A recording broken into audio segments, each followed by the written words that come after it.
All right, what's up, guys? It is day one of our reading plan. So we're also in week one. So day one, week one. Our week is looking at the fact that God has a plan. Okay, if you didn't get this Wednesday night, you can get one Sunday or the next Wednesday, and you can just follow us on these videos so you know what passages to read. But you would see that day one, which you're going to read tonight or tomorrow morning, is Genesis 12 and 15.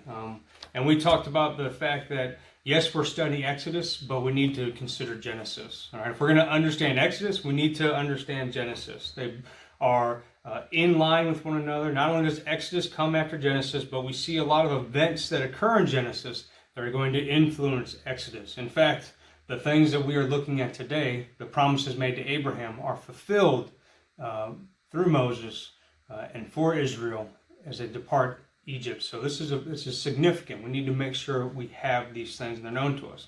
And why do we study Exodus? Well, not only is it just a book in the Bible, but Exodus is our story, right? God has called his people out just like he has called us out, and now he is calling us to him just as he called them to him. So we're reading Genesis 12 and 15 today, and here's how I want you to do it, okay? This is the process. Before you read, I want you to pray.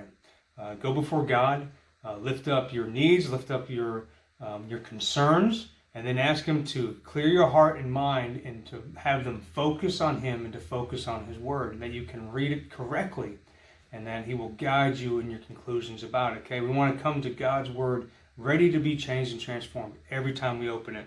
After you pray, I want you to read Genesis 12 and 15 in its entirety. Just read through them, all right? And I don't want to say quickly, but just read through them. And then today, what I want you to do is I want you to go back and I want you to find the promises that God made to Abram, okay?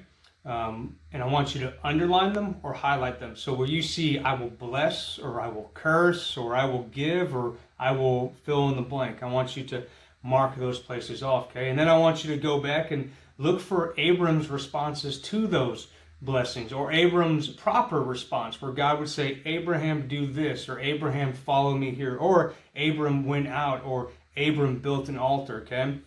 There's a truth for us there, right? God is doing all these things for us. God has secured our place in heaven. He has secured our salvation. We are citizens of heaven because of what he did, not because of something that we did. But there is a proper response to knowing these things, that we are called to be obedient to the things that we know about God and to the things that God would call us to do. And there's two interesting sections which we can't really cover in this video because I want them to be nice and short and quick for you.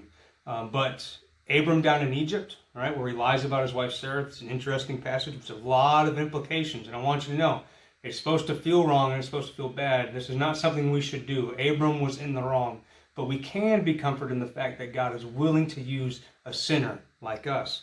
And then secondly is the covenant ceremony, which seems very bizarre to us, would have made sense to someone in that day. And it also has some beautiful implications that carry out all the way to the cross at Calvary, guys. So that's the reading plan today. If you completed it, hey, go ahead and check it off. I want to encourage you, find a time, find a place to read God's word and to be a part of the study. God bless you all. See you tomorrow.